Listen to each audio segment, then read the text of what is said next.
Hello, folks. My name's Dustin Cormier, and this is an episode of How to Rock Spirit. Today is the first episode in our series talking about yoga, the science of the soul, by the one and only mystic Osho Rajneesh. Now, if you might have seen that we did an introductory video talking about what we're going to lay out in this series, this is our first episode actually diving into it. And I plan on mostly just sticking to what Osho gives us in the book, and not giving too much of my own personal flair to it. You can do that in other videos. You guys are here to listen to my exposition of Osho's exposition on Patanjali's Yoga Sutras. And that is what this book aims to talk about. It's Osho's take on the most relevant sutras in Patanjali's writings. So, today we're just going to jump right into it. This is our first episode, and so we're going to start on the first chapter, Now the Discipline of Yoga. And in each of these episodes, I aim to show what are the sutras that Osho in particular is referring to. And this is just going to be me really reading right off the page here. Osho usually begins by talking about the sutras, and then he slowly wraps his way around them and refers back to them throughout these chapters. So, Osho begins. Now, the discipline of yoga. Yoga is the cessation of mind. Then the witness is established in itself. In other states, there is identification with the modifications of the mind. Osho brings us right to the beginning, and now we're going to read directly from the text. Osho says, "We live in a deep illusion. The illusion of hope, of future, of tomorrow. As man is, man cannot exist without self-deceptions. Nietzsche says somewhere that man cannot live with the true. He needs dreams. He needs illusions. He needs lies in order to exist. And Nietzsche is right.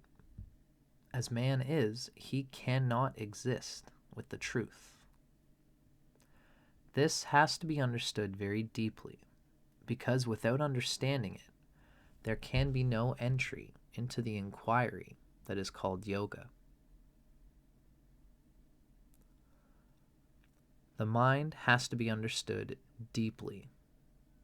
The mind that needs lies. The mind that needs illusions. The mind that cannot exist with the real.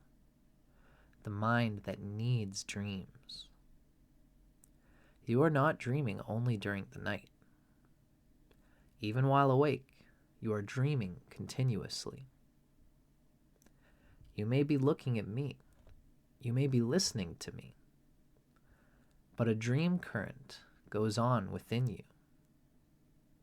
Continuously, the mind is creating dreams, images, fantasies.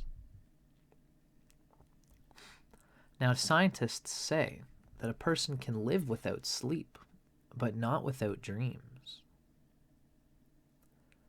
In the old days, it was understood that sleep is a necessity. But modern research now says sleep is not really a necessity. Sleep is needed only so that you can dream. The dream is the necessity. If you are allowed to sleep but not allowed to dream, you will not feel fresh and alive in the morning. You will feel tired, as if you have not been able to sleep at all. During the night, there are different periods. Periods for deep sleep and periods for dreaming. There's a rhythm. Just like day and night, there is a rhythm. In the beginning, you fall into deep sleep for about 40 or 45 minutes. Then the dream phase comes in. Then you dream. Then again, dreamless sleep. Then again, dreaming. The whole night this goes on. If your sleep is disturbed while you are deeply asleep without dreaming, in the morning you will not feel that you have missed anything.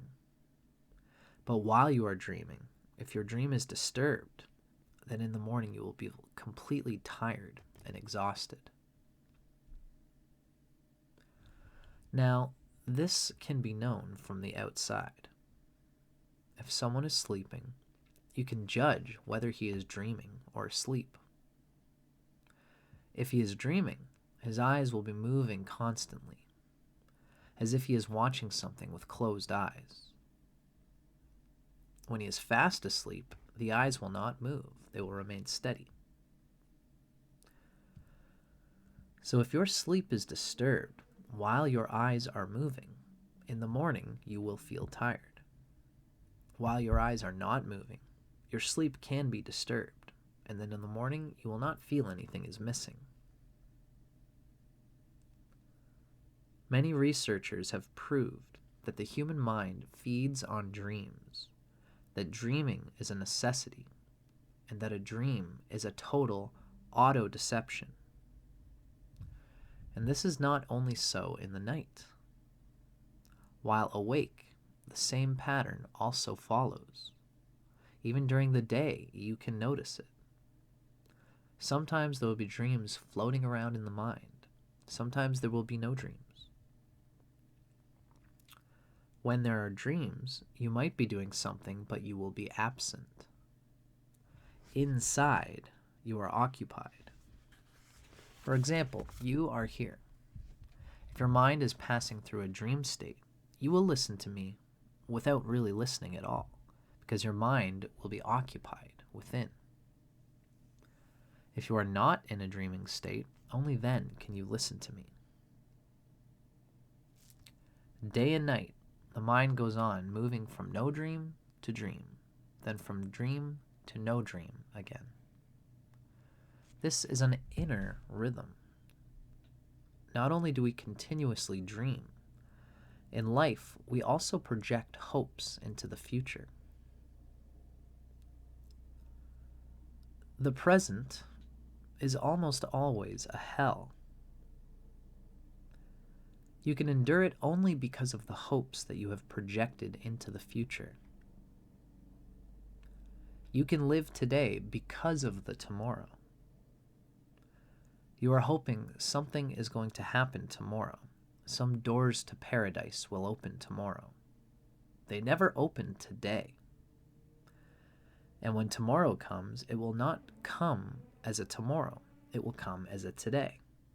But by that time, your mind has moved again, has fluctuated. You go on moving ahead of yourself. This is what dreaming means. You are not one with the real, that which is nearby, that which is here and now. You are somewhere else, moving ahead, jumping ahead.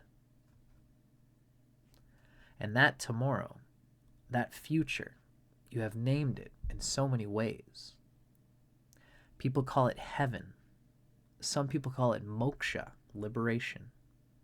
But it is always in the future. Somebody is thinking in terms of wealth, but that wealth is going to be in the future. Somebody is thinking in terms of paradise, and that paradise is going to be after you are dead, far away into the future.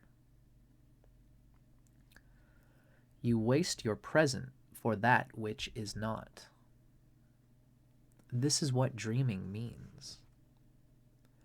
You cannot be here and now. That seems to be arduous, just to be in the present moment, a task. You can be in the past because that is again dreaming, memories, remembrance of things that are no more. Or you can be in the future, which is projection, which is again creating something out of the past. The future is nothing but the past projected again. More colorful, more beautiful, more pleasant, but it is the past refined.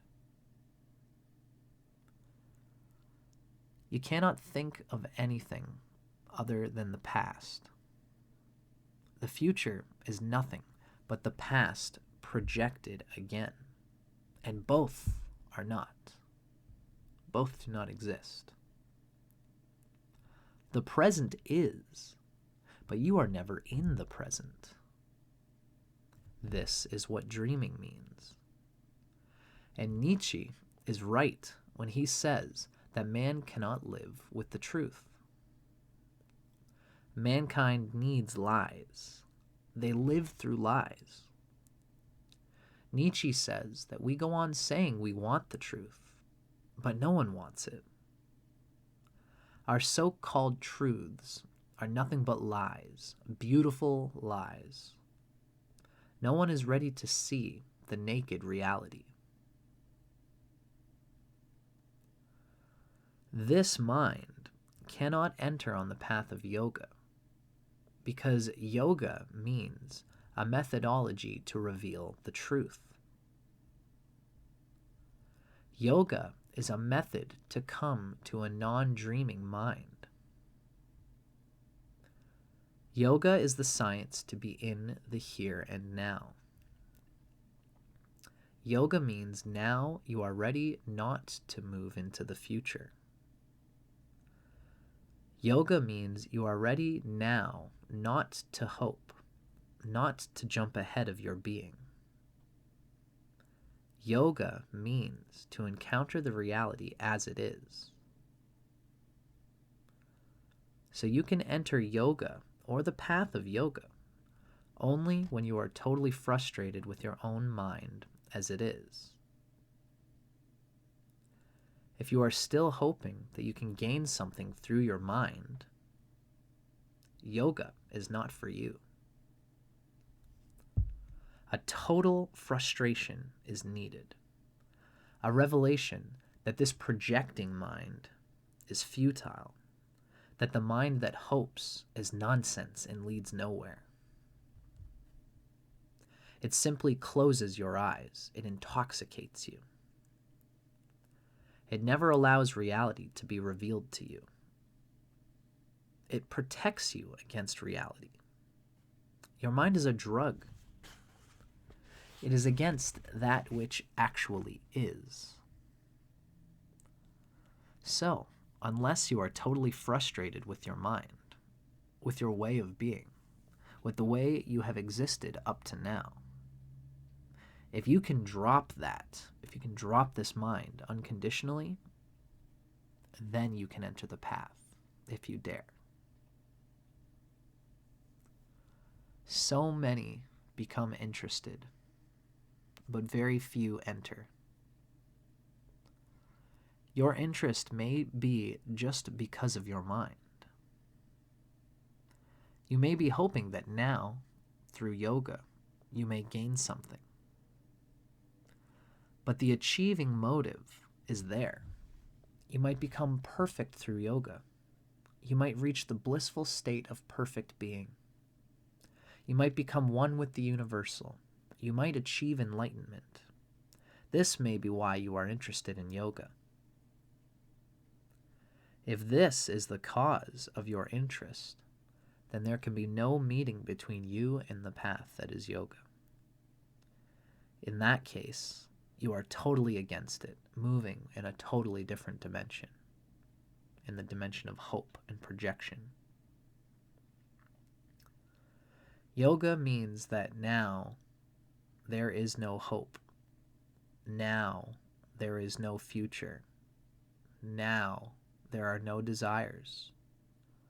One is ready to know what is without preconception. One is not interested in what can be, what should be, what ought to be. One is not interested. One is interested only in that which is, because only the real can free you. Only the reality, vidya, can become liberation. Total despair is really needed. That despair is called dukkha in Buddhism. If you are really in misery, in suffering, in dukkha, don't hope, because your hope will only prolong the misery. Your hope is a drug. It can help you to reach only death and nowhere else. All your hopes can only lead you to death, and they are leading you. Thus, become totally hopeless. No future, no hope. It is difficult. It needs courage to face the real. But such a moment comes to everyone at some time or other. A moment comes to every human being when he feels total hopelessness. Absolute meaninglessness happens to him when he becomes aware that whatever he is doing is useless. Wherever he is going nowhere. All life is meaningless. Suddenly, hope drops, future drops, and for the first time, you are in tune with the present. For the first time, you are face to face with reality. Unless this moment comes to you. You can go on doing asanas, postures. That is not yoga. Yoga is an inward turning. It is a total about face. When you are not moving into the future, not moving towards the past, then you start moving within yourself. Because your being is here and now. It is not in the future. You are present here and now. You can enter this reality. But then the mind has to be here also. This moment is indicated by this sutra, this verse of Patanjali, where Patanjali says, the very first phrase, now the discipline of yoga.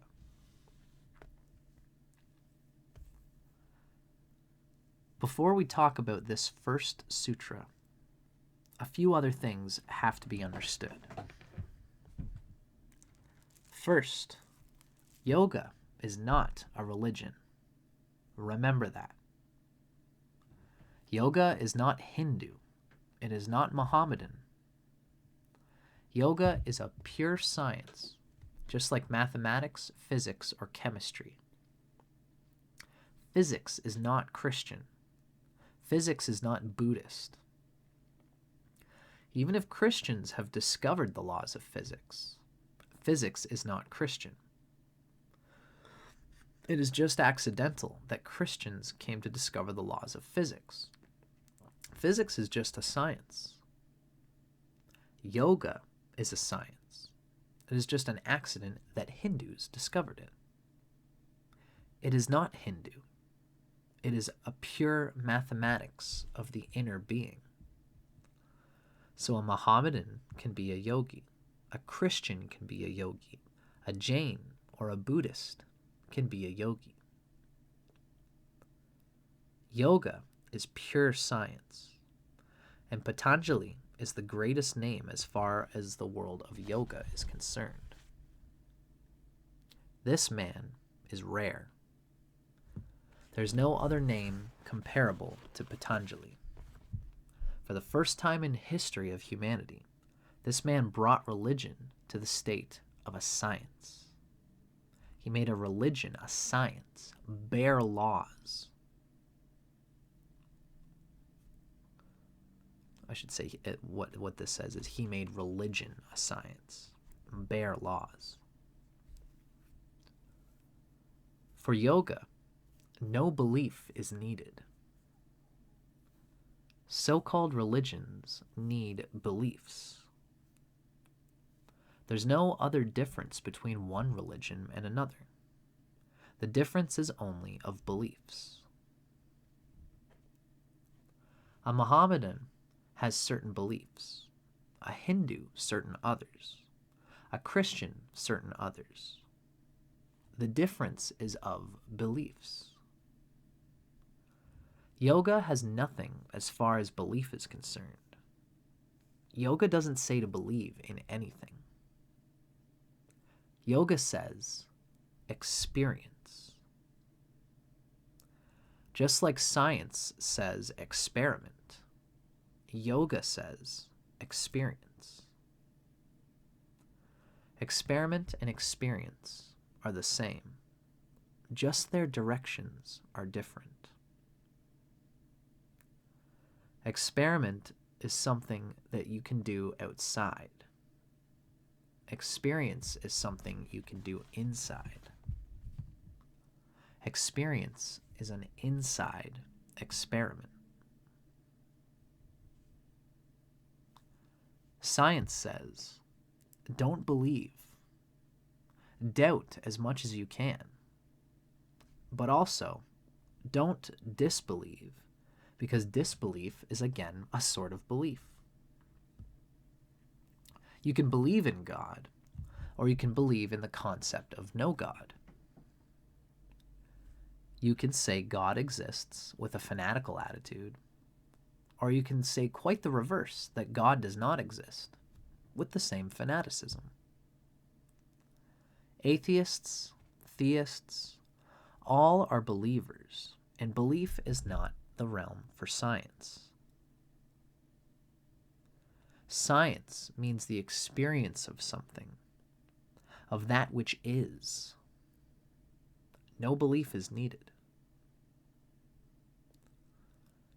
So, the second thing to remember is that yoga is existential, experiential, experimental. No belief is required. No faith is needed. Only courage to experience. And that's what is lacking. You can believe easily because in belief you are not going to be transformed. Belief is something added to you, something superficial. Your being is not changed. You're not passing through some mutation. You may be a Hindu, and you can become Christian the next day. Simply, you change. You exchange the Bhagavad Gita for a Christian Bible. You can exchange it for a Quran. But the man who was holding a Gita and is now holding the Bible remains the same. He has changed his beliefs. Beliefs are like clothes. Nothing substantial is transformed. You remain the same. Dissect a Hindu, dissect a Mohammedan, and inside they are the same. The Hindu goes to a temple, and the Mohammedan hates that temple. The Mohammedan goes to the mosque, and the Hindu hates that mosque. But inside, they're the same human beings.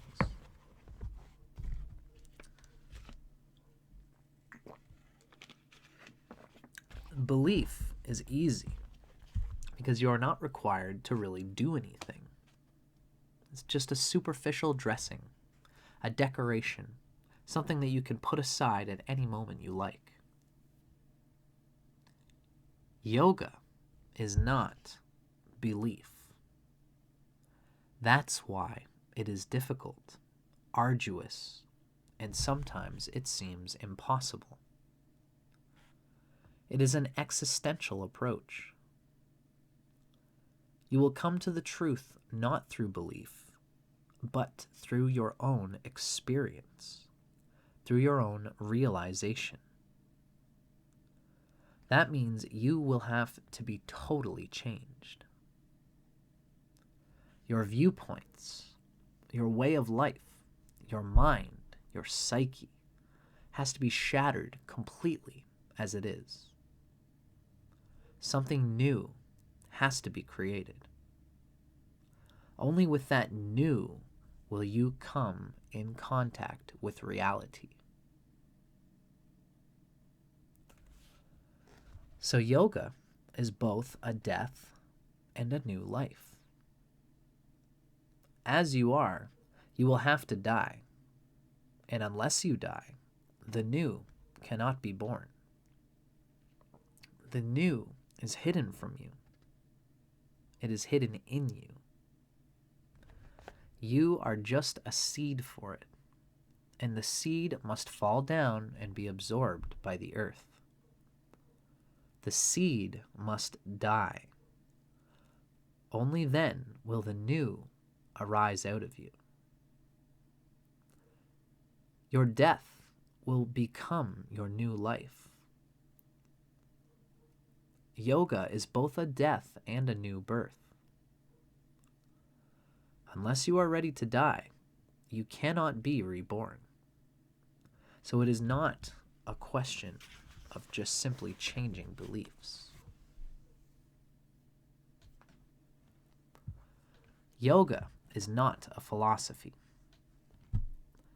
I say it is not a religion, and I say it is not a philosophy.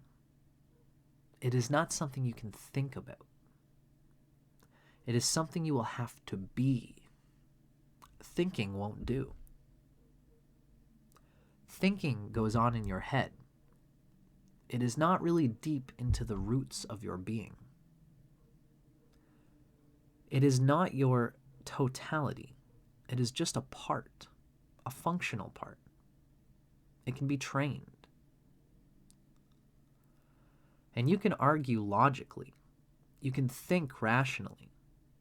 But your heart will remain the same. Your heart is your deepest center. Your head is just a branch. You can be without the head, but you cannot be without the heart. Your head is not basic.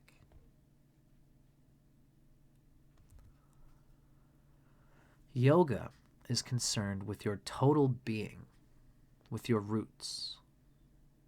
It is not philosophical. So with Patanjali, we will not be thinking or speculating.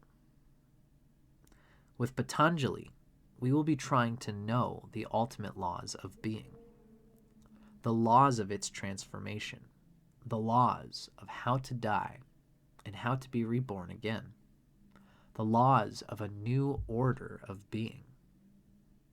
That is why I call it a science.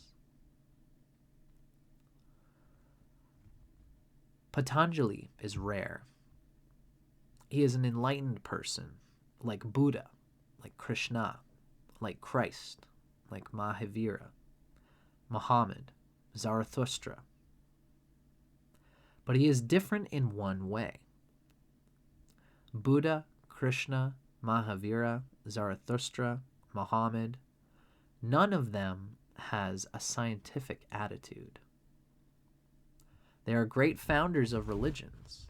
They have changed the whole pattern of the human mind and its structure. But their approach is not scientific. Patanjali is like an Einstein in the world of Buddhas. He is a phenomenon. He could have easily been a Nobel Prize winner, like an Einstein or a Bohr or a Max Planck, a Heisenberg. He has the same attitude, the same rigorous scientific approach. He is not a poet. Krishna is a poet. He is not a moralist. Mahavira is a moralist. He is basically a scientist thinking in terms of laws. And he has come to deduce absolute laws of the human being, the ultimate working structure of human mind and reality. And if you follow Patanjali, you will come to know that he is as exact as any mathematical formula. Simply do what he says, and the result will happen. The result is bound to happen. It is just like 2 plus 2. They become 4. It is just like heating water up to the boiling point and it evaporates. No belief is needed. You simply do it, and you know. It is something to be done and known. That's why I say there is no comparison. On this earth, never has there existed a man like Patanjali. You can find poetry in Buddha's utterances. They are bound to be there. Many times, while Buddha is expressing himself, he becomes poetic. The realm of ecstasy, the realm of ultimate knowing, is so beautiful. The temptation is so great to become poetic. The beauty is such, the benediction is such, the bliss is such that one starts talking in poetic language. But Patanjali resists that. It is very difficult. No one has been able to resist. Jesus, Krishna, Buddha, they all become poetic. The splendor, the beauty, when it explodes within you, you will start dancing. You will start singing. In that state, you are just like a lover who has fallen in love with the whole universe. Patanjali resists that. He will not use poetry. He will not use even a single poetic symbol. He will not do anything with poetry. He will not talk in terms of beauty. He will talk in terms of mathematics. He will be exact, and he will give you maxims. Those maxims are just indications of what is to be done. He will not explode into ecstasy. He will not say things that cannot be said. He will not try the impossible. He will just put down the foundation. And if you follow the foundation, you will reach the peak that is beyond. He is a rigorous mathematician. Remember this. After this point, Osho dives into the first sutra and begins to speak on what Patanjali means when he says, now, the discipline of yoga. And this is where our dialogue finally first starts. For now, ladies and gentlemen, it's been a half an hour. We're going to call it a day today. I hope that this has been an intriguing and inviting beginning to your journey with me in going through Patanjali's rigorous mathematical exposition of the science of self-realization. And of course, we're very happy to have a poet, to have an ecstatic-minded tantric person like Osho, to put a flower on the essential, strictly bleached, dry science of self-realization as we read from Patanjali. This is one of the reasons why I wanted to read this, is because Osho has such a flowery way of bringing up these very concrete scientific methods and techniques for realization. I hope you guys have enjoyed this. Let me know in the comments and stuff if you think that this is something that you're digging. I can't wait to see what you guys think, and I can't wait to come back again and continue our journey. Thanks so much for watching, folks. I'll see you on the next one.